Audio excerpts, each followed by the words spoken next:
Hola oyentes de Radio Sefarad, es un gusto volver a contactar con Ricardo López Gotig en Argentina para seguir hablando del nuevo desorden mundial. ¿Qué tal, Ricardo? Hola Jorge, ¿cómo estás? Muy bien, y hoy vamos a hablar de un personaje que se ha constituido en la figura más visible de un país como Turquía en los últimos, no sé cuánto, 10, 20 años ya. ¿Cuánto tiempo? 20 años, 20 años, 20 años que Erdogan es una figura sobresaliente de la política turca desde el 2003 al 2014 como primer ministro y desde el 2014 hasta ahora como presidente de la República Turca y aspirando a un tercer mandato consecutivo. De hecho, él reformó la constitución de la República Turca para que el presidente tenga muchos más poderes de los que tenía originalmente. Y esto es interesante, más allá de Erdogan y de quién puede ser su sucesor, que eso es totalmente circunstancial. Es interesante por lo que es Turquía en sí mismo, como país, como posición geográfica y geopolítica, de una enorme importancia. Todos nosotros hemos leído o visto por lo menos alguna película de la guerra de Troya, ¿no? En algún momento del pasado, y vimos que los griegos y los troyanos combatieron, y uno cree a veces que es una historia de amor por Helena de Troya, pero en realidad de lo que se trataba, y esto estamos hablando varios siglos antes de la era común, que los griegos a qué aspiraban? A tener el control de los estrechos de Dardanelos y el Bósforo que conectaban al mar Egeo con el Mar Negro. Y esto es algo que viene entonces ya desde hace más de 2500 años y que por eso Turquía es un país tan importante, por eso tiene el control de Estambul, que ya dejó de ser la capital, hoy la capital de Turquía es Ankara, pero Estambul, que fue la capital del Imperio Otomano, antes Bizancio, antes Constantinopla, la capital del Imperio Romano de Oriente, ubicada en ese lugar tan estratégico controlando esos estrechos. Y esto quedó de manifiesto la importancia de estos dos estrechos que conectan al Mar Negro y en definitiva con el Mar Mediterráneo, con la guerra en Ucrania, porque cuando comienza la invasión rusa a Ucrania, uno de los grandes problemas que se afrontó a nivel planetario era una posible hambruna debido a la escasez de alimentos, ya que tanto Ucrania como el sur de Rusia son grandes proveedores de cereales para el norte de África, para Medio Oriente y muchos otros países más, y que tienen que transitar esos dos estrechos. Lo cierto es que Ucrania ha sido durante siglos, yo diría durante miles de años, el gran granero del mundo. Y por eso tiene tanta relevancia el control de estos estrechos que también sirven como una eventual salida de la flota naval militar de Rusia hacia el mar Mediterráneo desde el puerto de Sebastopol en la península de Crimea. Bien, entonces ahí vemos la importancia de Turquía, porque por un lado controla estos estrechos, y en el contexto de lo que fue la Guerra Fría, que hoy nos parece tan lejana, Turquía y Grecia acceden conjuntamente a la OTAN en 1952, es decir, la OTAN se crea en 1949 y tan solo 3 años después, Grecia y Turquía, que desde el punto de vista geográfico nada tienen que ver con el Océano Atlántico, se integran a esta alianza militar defensiva que se construye durante la Guerra Fría, porque claramente no solo tenían el control de estos estrechos, sino que eran el flanco meridional ante la Unión Soviética. Y por otro lado, en el mundo de la posguerra fría, Turquía sigue teniendo un rol relevante porque limita con la República Islámica de Irán, limita con el Cáucaso, obviamente tiene esta costa en el Mar Negro, en el Mar Egeo, en el Mar Mediterráneo, pero además lo que se ha visto desde estos últimos 20 años de la política de Erdogan en su diseño exterior es lo que algunos analistas han llamado el neo-otomanismo. Y esto tiene que ver con la proyección de Turquía hacia áreas que antiguamente fueron parte del Imperio Otomano. En particular, lo que tiene que ver con la guerra civil en Siria, en donde tiene una participación, porque, por un lado, recibe refugiados desde Siria, y por otro lado, hay un problema interno y externo que son los kurdos. Los kurdos están diseminados entre Siria, Turquía, el actual Irán, el actual Irak, es decir, y esto supone un problema interno y externo para Turquía. Por otro lado, también ha participado en la política interna de Libia, cuando fue la caída de Gaddafi, después de la primavera árabe. También ha participado ahí con tropas, sosteniendo a uno de los dos gobiernos existentes. Es decir, que la Turquía de Erdogan juega un rol bastante ambiguo porque tiene buenas relaciones con la Rusia de Vladimir Putin, aun cuando también es miembro de la OTAN, y esta situación geográfica le da una flexibilidad, le permite tener esa flexibilidad que sus socios de la OTAN miran con recelo, pero que tienen que tolerar. Es decir, prefieren que Turquía siempre esté dentro de la Alianza Atlántica y no afuera. No obstante, Turquía no forma parte de la Unión Europea, por ejemplo. Ya es un candidato que creo que ya está cansado de esperar en el salón de espera, ¿no? Está bastante agotado de estar ahí sentado viendo cómo otros candidatos van accediendo y Turquía sigue ahí en la fila, pero que claramente tiene un rol relevante en la Alianza Atlántica. Y esto lo hemos visto también cuando tuvo poder de veto para el ingreso de Suecia y Finlandia. Originalmente, los dos países nórdicos iban a acceder juntos, Suecia y Finlandia, a la OTAN.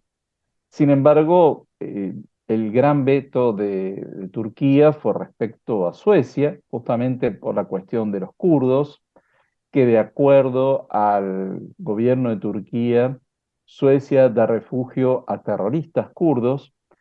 Entonces, en ese contexto es que Finlandia finalmente se negoció que ingresara en forma solitaria, no conjunta con Suecia, aunque siguen las conversaciones entre ambos países para que finalmente se dé el acceso de Suecia a la OTAN.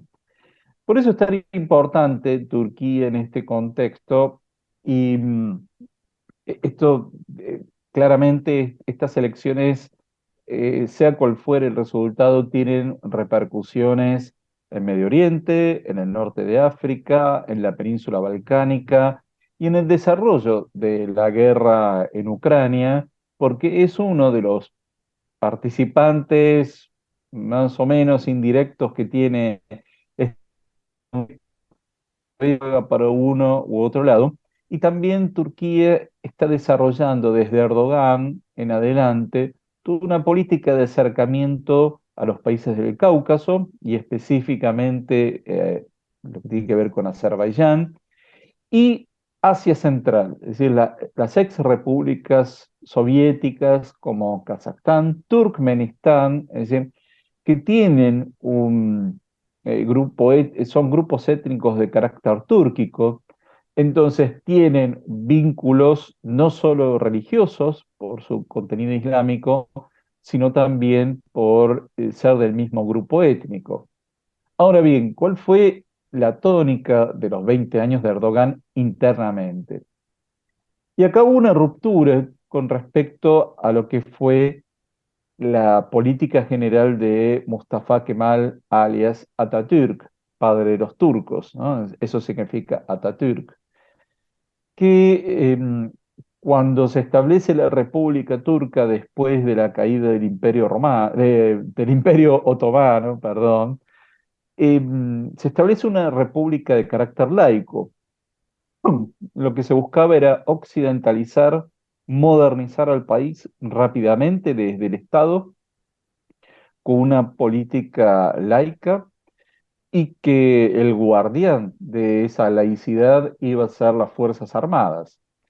Bueno, esto se rompe claramente con la llegada de Erdogan al poder en el 2003, porque si bien no lo vamos a encontrar como un partido islamista al estilo de los que hemos visto en el norte de África y en Medio Oriente, sí tiene un fuerte contenido islámico de promoción del Islam, de censura de muchas costumbres que hasta entonces estaban ya arraigadas en los sectores medios y altos de Turquía y que tienen que ver con una promoción activa del mundo islámico. Y que esto rompe con esta política laica del kemalismo durante casi un siglo y que es bastante significativo como él lo utiliza políticamente para instalarse y que claramente le ha venido sirviendo durante 20 años.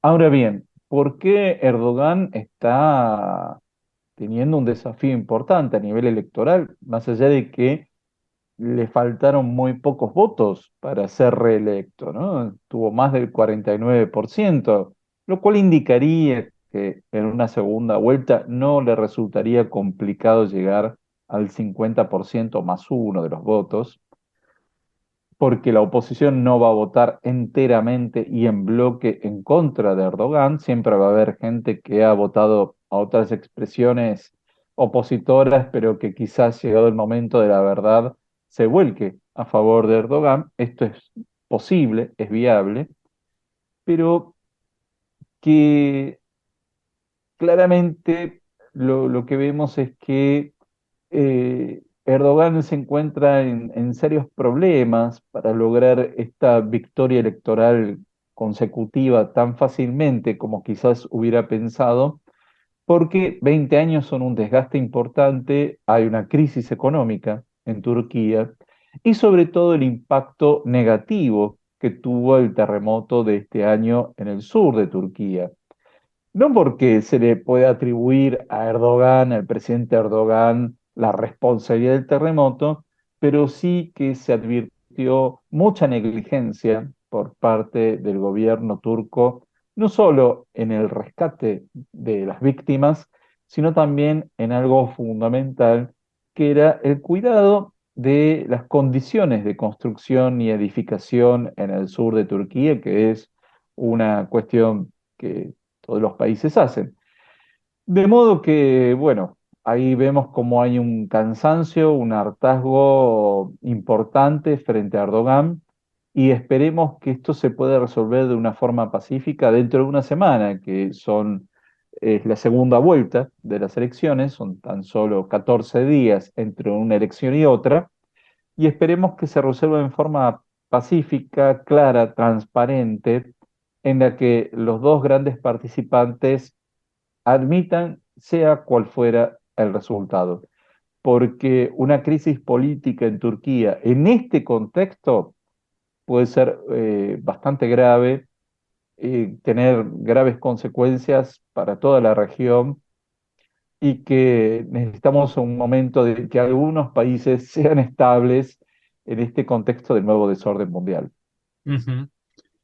Una cosa, Ricardo, la alternativa a Erdogan en este sistema, digamos, de balotaje o elección entre uno u otro, ¿qué personaje es? O sea, ¿qué persona podría llegar a ser el contrapeso a Erdogan? Sí, es un candidato de una larga trayectoria, es socialdemócrata, se llama Daroglu y que han logrado unificar a 6 partidos en torno suyo. Es una figura de larga trayectoria, tiene 73 años, es decir, no es un recién llegado a la política y la función pública, y que está dando señales de que busca normalizar sus relaciones con la OTAN, con la Unión Europea y que puede ser una buena oportunidad para Occidente de tener relaciones más normales, de alguna forma, con Turquía en el contexto, sobre todo, de la guerra en Ucrania. Ujú. Bueno, con lo cual las dos opciones son tienen su lado positivo, digamos. Exacto. Creo que hay que esperar con mucha prudencia. Lo que he visto es que si bien los líderes occidentales se inclinarían más bien por la oposición, han evitado toda manifestación de apoyo a la oposición, lo cual corresponde. No corresponde que ningún líder político externo manifieste su simpatía por uno u otro. Eso lo que corresponde es que se mantengan alejados de esto. Pero eh, lo cierto es que a Erdogan ya lo conocemos, a Kılıçdaroğlu como presidente todavía no, aunque da señales de que sería alguien bastante razonable como para poder hablar y llegar a acuerdos en el mediano y largo plazo. Pues nada, tendremos que esperar para que se resuelva este dilema electoral en Turquía. Que es muy Mientras tanto, parejo, que es muy ¿cómo? parejo, que es Muy, extremadamente parejo. sí, sí. Bueno, pues ya veremos cuál es el resultado y también cuál es el proceso después de las elecciones, porque tanto si es el continuismo con Erdogan como una alternativa en el gobierno, pues seguramente irán asomando las nuevas cuestiones en los días y semanas posteriores a la elección. Y seguiremos, como siempre, observando la historia muy, muy de cerca hasta el tiempo presente. Y para eso contamos contigo, Ricardo López Gotti, y esperamos volver a contar también la semana próxima. Bueno, como siempre, muchísimas gracias a la audiencia de Radio Sefarad que nos acompaña programa tras programa.